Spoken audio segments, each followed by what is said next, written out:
सुलक्षणा सुबह से रसोई घर में तरह तरह के व्यंजन बनाने में लगी हुई है। आज उसका इकलौता नीलेश शहर से जो आ रहा है।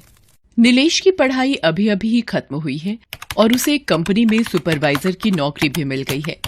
जैसे ही सुलक्षणा को उसके बेटे ने फोन पर नौकरी मिलने की सूचना दी तो उसकी आंखों में खुशी के आंसू आ गए थे और हर माँ की तरह वो भी उसकी शादी के सपने देखने लगी। भगवान का लाख लाख शुक्र है बेटा, तेरी नौकरी लग गई। अब तू जल्दी से शादी भी कर ले। क्या माँ, शादी और अभी थोड़े पैसे तो जोड़ लेने दो। फोन पर नीलेश ने अपनी माँ की बात काट दी, लेकिन सुलक्षणा ने तय कर लिया था कि जब नीलेश गांव आएगा तो उसे शादी के लिए मना लूंगी। सुलक्षणा ने लगभग सारा खाना तैयार कर लिया था। बस वो नीलेश की पसंद का अचार लाने छत पर जा रही थी, तभी उसके दरवाजे पर एक कार आकर रुकी। उस कार से नीलेश बाहर उतरा। उसे देखकर सुलक्षणा सोचने लगी, नीलेश कार से आया है, पर ये तो हमेशा बस से गांव आता था। मुझसे कहता है कि पैसे जोड़ने हैं, लेकिन खुद बिना मतलब के ये लड़का पैसे बर्बाद करता है। अभी उसकी खबर लेती हूँ। ये सोचकर और बनावटी गुस्सा अपने चेहरे पर लाकर जैसे ही वो बाहर गई तो उसने देखा कि दुल्हन के लिबास में एक लड़की भी कार से उतरी। सुलक्षणा उस लड़की का मुंह घूर घूर कर देख रही थी और सोच रही थी, कौन है ये लड़की? कहीं नीलेश ने इससे शादी तो नहीं कर ली? लेकिन मेरे बिना वो शादी कैसे कर सकता है? सुलक्षणा के दिमाग में कई सारे प्रश्न एक साथ आ जा रहे थे, लेकिन बिना नीलेश के बताए उसे किसी का जवाब तो नहीं मिलना था।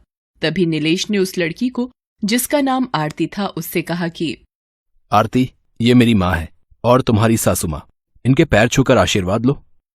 सासू माँ? ये शब्द सुनते ही सुलक्षणा के कान खड़े हो गए। उसके जहन में चल रहे सारे सवालों का जवाब उसे मिल गया था। आरती ने उसके पैर छुए। खुश रहो बेटा, खुश रहो। नीलेश अपनी माँ का चेहरा देख रहा था। उसमें वो अपनी माँ का दर्द महसूस कर सकता था। नीलेश अपनी माँ को अचानक हुई इस शादी के बारे में बताना चाहता था, लेकिन उसके पहले ही उसकी माँ ने अपने मुंह पर उंगली रखकर उसे चुप रहने का इशारा किया और उन दोनों को बाहर ही इंतजार करने को कहा। आरती और नीलेश की समझ में नहीं आ रहा था कि आखिर माँ ने उन दोनों को बाहर क्यों खड़ा कर दिया। कुछ ही देर में सुलक्षणा अपने हाथों में आरती का थाल लेकर आई, फिर बहू की आरती उतारी, फिर वो दोनों घर के अंदर आए। माँ, तू नाराज तो नहीं है ना? शादी जैसा इतना बड़ा फैसला मैंने तेरे बगैर ले लिया। बिल्कुल नाराज हूं। तुमने चुपके से शादी कर ली, अपनी माँ को भी नहीं बताया। अरे, एक माँ के भी तो कुछ अरमान होते हैं। वो माँ जी, तुझसे कोई नाराजगी नहीं है बेटी, बस इस नालायक से है। सुलक्षणा की बात को सुनकर आरती का मन थोड़ा शांत हुआ।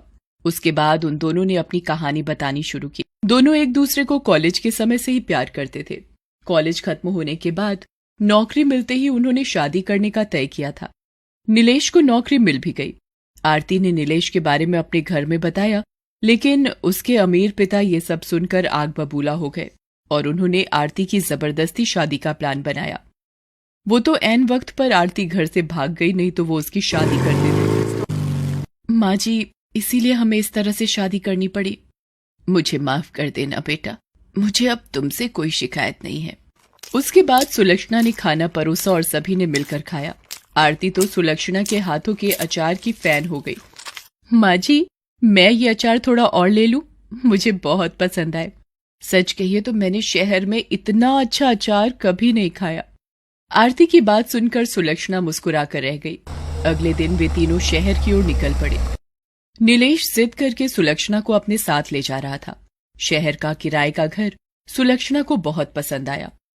नीलेश अगले दिन ऑफिस ज्वाइन करने पहुंचा, लेकिन उसे तब बहुत आश्चर्य हुआ कि उसे नौकरी से निकाल दिया गया है। नीलेश की समझ में इसका कारण नहीं आया।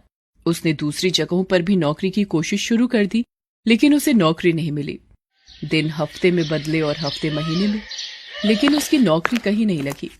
अब तो उसकी सारी जमा पूंजी भी खत्म हो गई थी। मकान मालिक बार बार किराए के लिए तकादा कर रहा था और इस बार तो उसने फाइनल बोल दिया था कि अगर इस महीने की 30 तारीख तक किराए के पूरे पैसे नहीं दिए तो तुम लोगों को घर से बाहर निकालकर सारा सामान बाहर फेंक दूंगा। हाँ। असल में ये आरती के पिता के रसूख का ही परिणाम था कि नीलेश की नौकरी भी गई और उसे कहीं नई नौकरी भी नहीं मिल रही थी। अब आरती ने शादी तो कर ली थी, इसलिए वो इसमें कुछ कर तो नहीं सकते थे, लेकिन वो ये चाहते थे कि ये मुसीबतें आरती और नीलेश के रिश्ते में दरार ले आएं। और आरती उनके पास वापस चली आए। और ऐसा होने भी लगा था। नौकरी न मिलने के कारण नीलेश परेशान रहने लगा था और इसी परेशानी में वो आरती को जली कटी सुना देता। एक दिन तो वो शराब पीकर घर आया।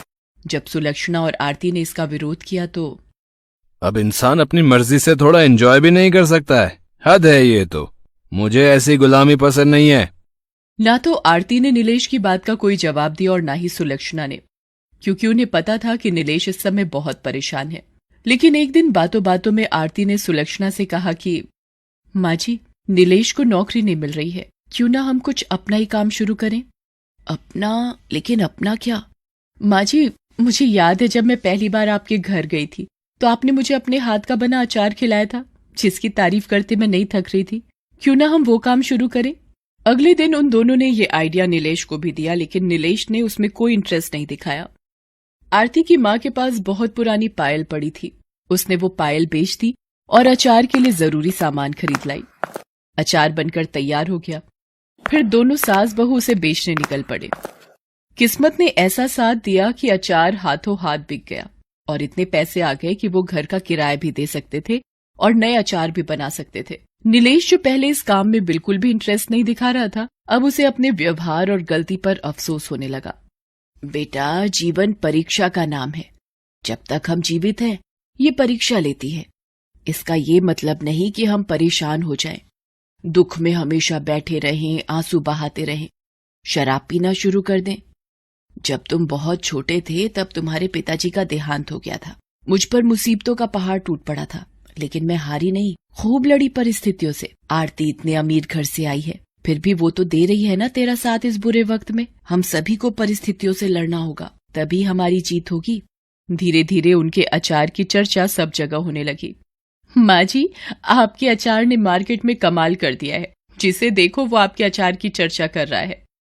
आरती, जिस हिसाब से मार्केट में डिमांड बढ़ रही है ना, मुझे लगता है कि हमें कुछ लोगों को काम पर रखना होगा और शायद एक दुकान भी लेनी पड़े।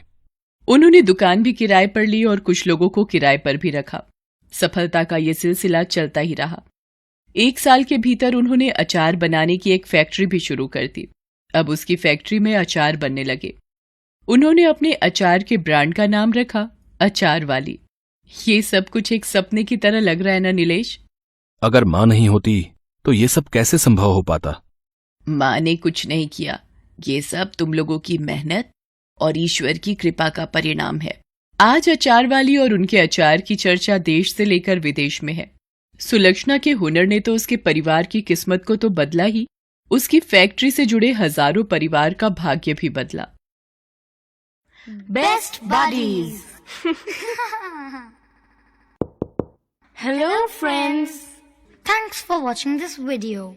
अगर आपको ये वीडियो पसंद आया है तो प्लीज लाइक, सब्सक्राइब, कमेंट्स करें इस वीडियो पर और हाँ, शेयर करना भी ना भूलें। और भी मजेदार वीडियो देखने के लिए नीचे दिए गए बेल आइकॉन को दबाएं। देखते रहिए बेस्ट बडीज।